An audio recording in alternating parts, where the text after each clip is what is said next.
Hey folks, just so you know, obviously you can probably tell there's a difference in the video here, the way it looks.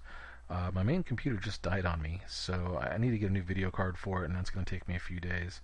And I promised to get this out by Wednesday, so I need to get this done. So I'm using an older computer that I have.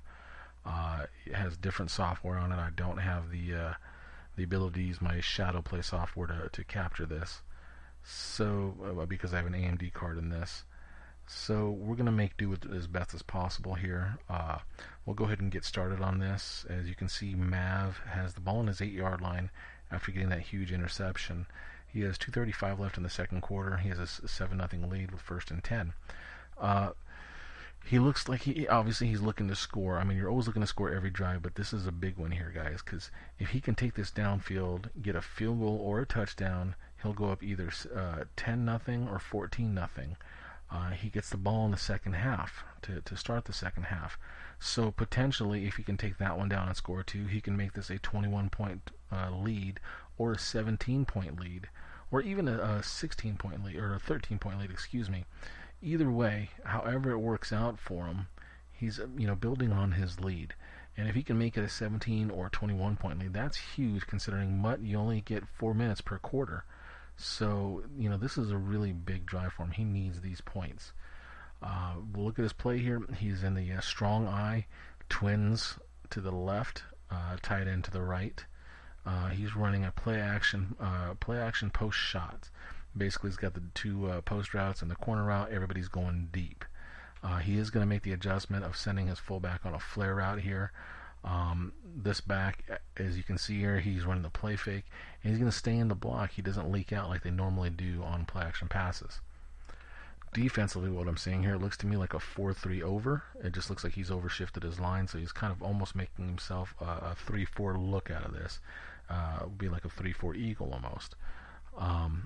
Coverage-wise, by the look of it, it does not look like cover 3, mainly because, as you can see, just about every one of his DBs, all 4 of his DBs here, are at about the same depth. Normally, cover 3, you're going to have at least the free safety deeper than everybody else, if not 3 guys deeper. To me, this looks more like a cover 2 man, maybe a cover 2 zone, or a quarters. It's also very possible that it's cover 0. If it's cover 0, probably expect the blitz.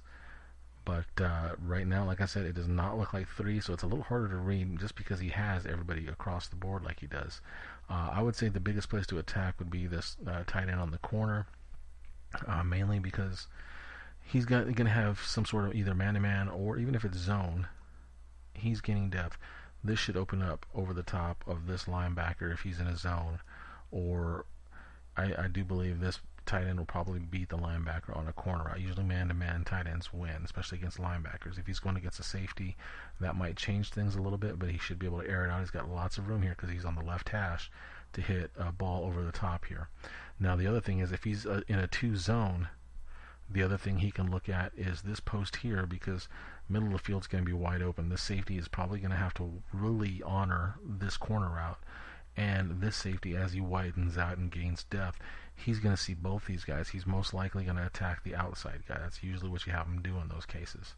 So, I'm thinking here, and it's a natural progression, 1, 2.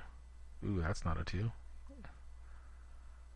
Ooh, I can't draw a 2 very well, can I? And then 3. So let's go ahead and run through this play, see what happens, and then we'll discuss. So he's making his adjustments here. As you can see, he's made the flare adjustment. There's the play fake, and big sack. Alright, we'll go through it real quick. Go back to it. As you can see, he's in a cover 0.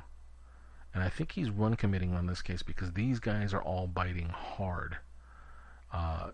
Sometimes they do bite hard when they're not committing, but this is really, let me get to this point here.